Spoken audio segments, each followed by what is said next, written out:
Everybody आज हामीले केमिस्ट्रीबाट सीमा के इम्पोर्टेन्ट क्वेसन्स आउन सक्छ भन्ने कुरा स्टार्ट गर्न गइरहेको छौँ है। सो फर्स्ट अफ अल हामीले ग्राम्स ल अफ डिफ्युजनबाट स्टार्ट गर्छौँ। एकदम सिम्पल कन्सेप्ट छ, धेरै गाह्रो कन्सेप्ट छैन यहाँ। ग्राम्स ल अफ डिफ्युजनले के भन्छ भन्दाखेरि हेर दुईवटा कुरा रिलेट गर्न कोसिस गर्छ। एउटा भनेको रेट अफ डिफ्युजनलाई मोलर माससँग र अर्को भनेको रेट अफ डिफ्युजनलाई तिम्रो डेन्सिटीसँग, दुइटैसँग रिलेट गर्न सक्छ ग्राम्स ल अफ डिफ्युजन लिएर।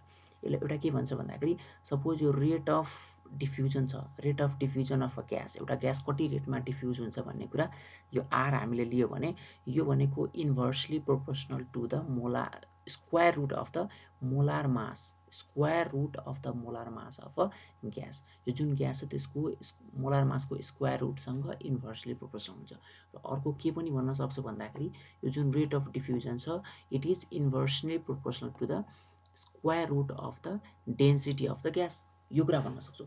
यसलाई हामीले हामीले दुईवटा ग्यासेसलाई लिने हो भने, दुईवटा ग्यासेसलाई हामीले कम्पेयर गर्ने हो भने यो एकदम सिम्पल कन्सेप्ट भन्छ। हेर यहाँ भनेको सपोज यो R1 छ, अर्को भनेको R2 छ। यसलाई हामीले हेर्ने हो भने यसरी M2 बाई M1 को चाहिँ स्क्वायर रुटको इन्भर्स, यो इन्भर्स रिलेसन भयो होइन। त्यसरी नै गरी अर्को डेन्सिटीलाई पनि हामीले यसो हेर्ने हो भने D2 बाई D1 हुन्छ।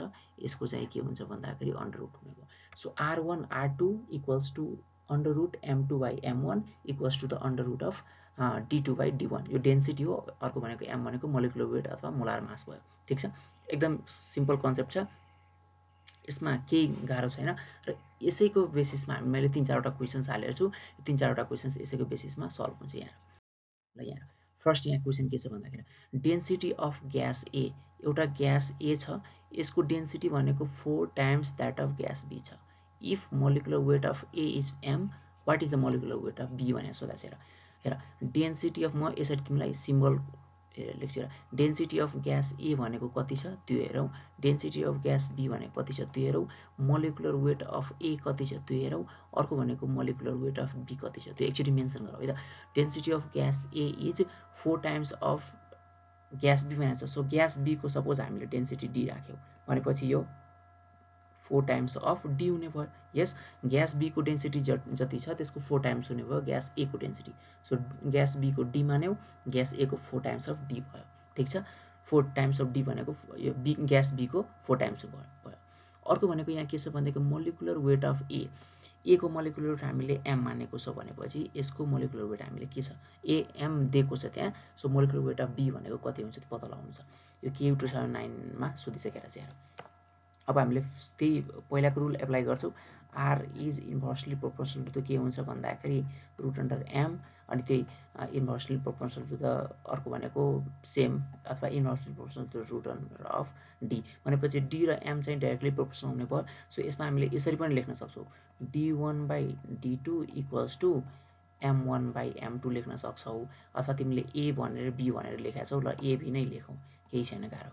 ल एबी नै लेखौँ। सो डिए कति छ, डिए भनेको 4D छ, डिबी भनेको कति छ डी छ, एमए भनेको कति छ एम छ, एमबी भनेको कति छ एमबी हामीलाई थाहा छैन। सो एमबी हामीले एमबी नै लेखौँ।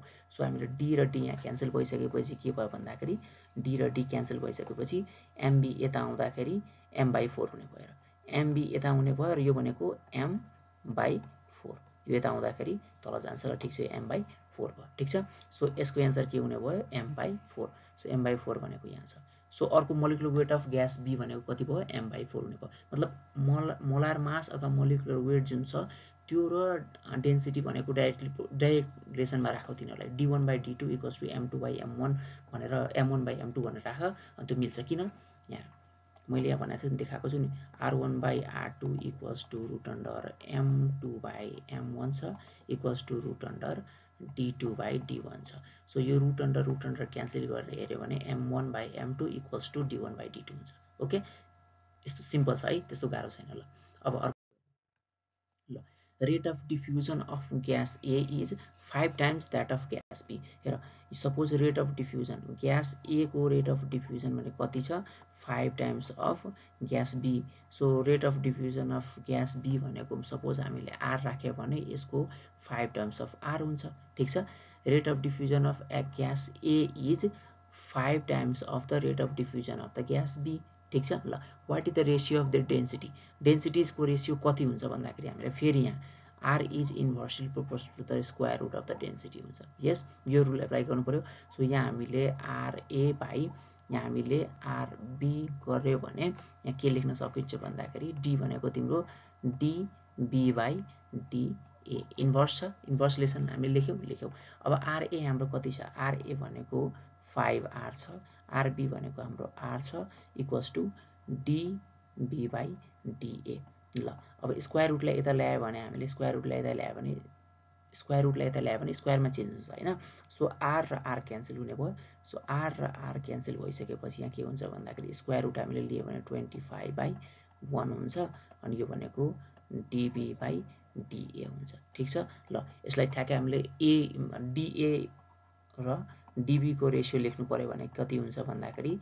1/25 हुन्छ ठीक छ 1/25 हुन्छ भन्दा दुईटैको रेशियो डेन्सिटीको रेशियो कति हुने भयो 1:25 अथवा तिमीले 1/25 लाउन सक्छौ त्यो भनेको 1/25 इज द राइट आन्सर ठीक छ अथवा यसरी लेख्या ओके त्यो DA लाई DB इक्वल्स टु 1/25 यही कुरालाई यसैलाई हामीले लेख्नु पर्यो भने यसरी लेख्न सक्छौं नि त DA by DB equals to 1/25 ठीक छ ल सो आन्सर के हुने भयो 1/25 नेक्स्टमा the rate of diffusion of gas यहाँ यो जुन ग्यास छ ग्यास एउटा सपोज एउटा कुनै ग्यास छ rate of diffusion of a gas is 4 times of O2 अक्सिजनको जुन रेट अफ डिफ्युजन छ त्यसको भन्दा कति छ भन्दाखेरि 4 टाइम्स त्यो ग्यासको एउटा सर्टेन ग्यास सपोज G छ हैन G छ यो ग्यासको G छ यसको रेट अफ डिफ्युजन भनेको 4 टाइम्स अफ O2 हुने भयो रेट अफ डिफ्युजन सो यसको हामीले सपोज O2 को रेट हामीले रेट अफ डिफ्युजन भनेको कति राख्न सक्छौ R राख्छौ भने यसको कति हुन्छ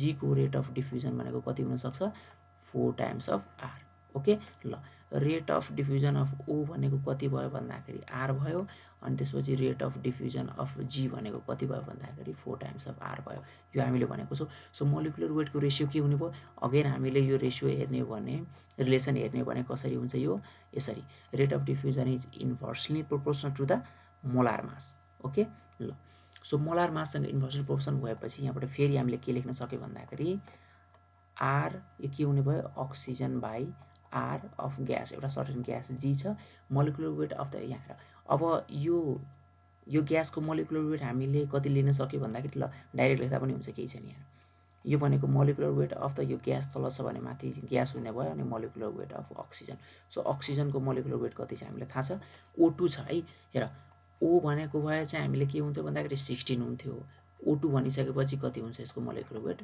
32 हुन्छ ठीक छ ल सो RO अक्सिजनको रेशियो कति छ यो अक्सिजनको हामीले R मानेको छौ र भनेपछि यो ग्यासको चाहिँ 4R मानेको छौ ठीक छ ग्यासको 4 टाइम्स अफ R हो सो ल सो अक्सिजनको कति छ अक्सिजनको R छ ग्यासको चाहिँ 4 टाइम्स अफ R छ अर्को भनेको molecular weight of the gas भनेको यहाँ हामीले mg जस्ताको त्यस्तै राखेको छौ यो स्क्वायर रुट उता जाँदाखेरि यहाँ स्क्वायरमा चेन्ज गरिदिएँ मैले ओके स्क्वायर रुट उता जाँदाखेरि स्क्वायरको मैले चेन्ज गरिदिएँ अनि मोलिकुलर वेट अफ यो अक्सिजन कति छ यहाँ 32 छ सो 32 यहाँ राखेँ मैले सो यो गर्दाखेरि R क्यान्सल हुने भयो R क्यान्सल भइसकेपछि यहाँ कति भयो यो भनेको तिम्रो 1 यो 16 हुन्छ ठीक छ ल 16 हुन्छ स्क्वायर भएपछि 16 हुन्छ अनि यो जस्ताको त्यस्तै भयो भनेपछि 32 अब हेर अब हामीले यो 32 अनि यो mg भनेको कति छ mg भनेको कति भयो हेर सो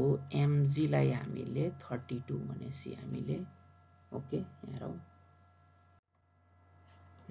यसमा हामीले mg भनेको कति भयो यहाँ mg भनेको ठ्याक्कै 32 डिवाइडेड बाइ यहाँ कति हुन्छ 32 उता गयो र डिवाइडेड बाइ 16 हुन्छ यो भनेको ठ्याक्कै हाम्रो mg हो सो 32 डिवाइडेड बाइ 16 भनेको कति भयो 2 भयो ठीक छ so answer will be 2 okay answer will be 2 बुझेन भने एकचोटि फेरि यसलाई रिपिट गरेर हेर्न सकिन्छ ओके ल अर्को भनेको hydrogen diffuses 6 time faster than gas G suppose एउटा ग्यास G छ ठीक छ एउटा ग्यास के छ भन्दाखेरि G छ अनि त्यो भनेको हाइड्रोजन त्यसको 6 टाइम यो ग्यास जति छ त्यो भन्दा कति छ हाइड्रोजन 6 टाइम फास्टर डिफ्युज हुन्छ सो मोलिकुलर फास्टर डिफ्युज हुन्छ भनेपछि डिफ्युजन भनेको ठ्याक्कै तिम्रो inversely proportional to the mass छ यसको मतलब के हुनु पर्यो भन्दाखेरि मोलिकुलर वेट अफकोर्स त्यो हाइड्रोजनभन्दा त कति हुने भयो, बढी हुने भयो। ठिक छ, यो कुरा बुझ्नु पऱ्यो नि होइन। अर्को अप्सन त्यसभन्दा हाइड्रोजनभन्दा कम छँदै छैन, so no need to worry about that. Okay, यहाँ hydrogen diffuses 6 times faster than gas G भनेको चाहिँ एउटा ग्यास जी छ। यसको ग्यास जीको diffusing rate of diffusion suppose हामीले आरजी रेट अफ डिफ्युजन हामीले कति राखेको छ भन्दाखेरि आर राखेको छौँ। ठिक छ, सो हाइड्रोजन भनेको कति टाइम्स फास्टर हुन्छ भन्दाखेरि 6 टाइम्स फास्टर हुन्छ। सो हाइड्रोजन भनेको यसको 6R भयो। ठिक छ, ल मोलार मास, अब molar mass of the gas, यो जुन ग्यास छ यसको मोलार मास सपोज कति छ हामीले थाहा छैन भनेपछि हामीले जी राखौँ। अर्को भनेको molar mass of the hydrogen, molar mass हाइड्रोजनको कति छ हेर 1.008। एक्चुअली मोलार वेट हामीले लियो भने हाइड्रोजनको यहाँ पोइन्टमा एन्सर आउँछ, सो पोइन्टको एन्सर हामीले राख्दैनौँ। सो हामीले 1 राख्छौँ हाइड्रोजनको मात्र। हाइड्रोजन ग्यासको चाहिँ जस्तै हाइड्रोजनको 1 हुने भयो भनेपछि हाइड्रोजन ग्यासको कति हुने भयो, H2 को कति हुने भयो, 2 हुने भयो। सो हामीले 2 राख्छौँ। ठिक छ, मैले H2 को राखिरहेको छु, हाइड्रोजन ग्यास भनिसकेपछि H2 हुन्छ। ओके, मोलिकुलर वेट हामीले राखिन्छ, मोलिक्युल मानिन्छ नि त, द्याट्स वाइ। हेर अर्को हामीलाई के थाहा छ भन्दाखेरि फेरि हामीले मोलिकुलर वेटलाई हेर्ने भने R is inversely proportional to the molecular वेटको रुट अन्डर भन्ने कुरा हामीले हेऱ्यौँ। सो यहाँबाट हेर्दाखेरि R hydrogen by R of the gas equals to root under molecular weight of the gas by molecular weight of hydrogen हेर्ने हो। अब आरएच हामीले कति लेखेको छ भन्दाखेरि 6 टाइम्स अफ आर, अनि त्यसपछि आरजी भनेको कति छ भन्दाखेरि डाइरेक्ट आर छ। यहाँ भन्दा molecular weight of the gas भनेको हामीलाई थाहा छैन, मोलिकुलर वेट अफ ग्यास थाहा छैन। मोलिकुलर वेट अफ हाइड्रोजन भनेको कति छ, 2 छ। ठिक छ, ल सो स्क्वायर रुटलाई उता लाँदाखेरि केमा चेन्ज हुन्छ भन्दाखेरि स्क्वायरमा कन्भर्ट हुन्छ। यो भनेको तिम्रो ठ्याक्कै यो आर र आर क्यान्सल हुने भयो, अनि यो हुने भयो 36 र 2 ले मल्टिप्लाई गर्दाखेरि ठ्याक्कै कति एन्सर आउने भयो, ल एन्सर हुने भयो 72। ठिक छ, ल 72 कहाँ छ, so this will be the right answer. Okay, ल यति बुझिसकेपछि अब यस्तै खालको यदि अरू क्वेसन छ भने आफैले पनि प्र्याक्टिस गर्न सकिन्छ। ओके।